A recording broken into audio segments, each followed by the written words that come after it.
In other news this evening, the formulation of a sub-regional disaster policy plan was the focal point of discussions held between regional stakeholders during a workshop at the National Office of Disaster Services, NODS. Larissa Francis tells us more. The two-day workshop saw a presentation from regional policymakers, disaster coordinators, and SEDIMA members as they sought to discuss the issues affecting the region. Director of NODS, Fillmore Mollin, says since Antigua and Barbuda took up the responsibility to oversee disaster coordination for the sub-region, a number of logistical issues have been outstanding. Mollin says the meeting was conducted to put plans in place to aid the management of disaster services. The main purpose is to look at the possible logistical challenges that we'll face in coming to each other's aid, the type of assistance that may be required in terms of providing, whether it's personnel, equipment, or basically coordination, and also look at some other operational things. Emergency telecommunications, sharing of training, building of capacity, and so on. And at the end of which, I think we have agreed as to the elements that will be reflected in the sub-regional logistical plan. And then there will be the sub-regional operational plan.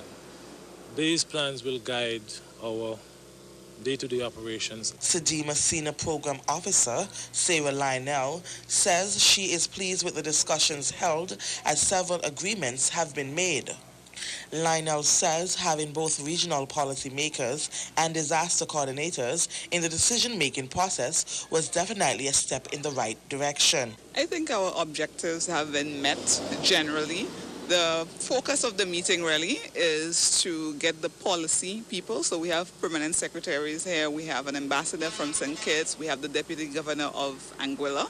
And also the individuals responsible for the national disaster offices in the countries of Anguilla, Montserrat, St. Kitts, and Nevis, Virgin Islands, and of course Antigua. One of the outcomes that we have for this sub-region for this year as part of their own work program is to develop a plan for how we respond. So there is, I would say, informal arrangement. There are also bilateral arrangements between countries of response. Anguilla Deputy Governor Stanley Reed says the meeting was indeed an eye-opener as he now has a greater understanding of the regional disaster plan. I think the discussions have been very fruitful thus far. It's obvious the reason why they asked for policymakers to be present.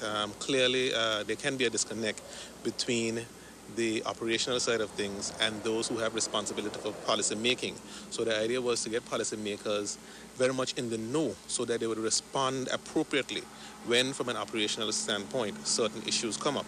And it's always very useful to realize the implications of decisions or not taking decisions for the regional response to situations. The two-day workshop came to a close on Wednesday, and a logical plan has been agreed upon. Larissa Francis reporting for ABS News.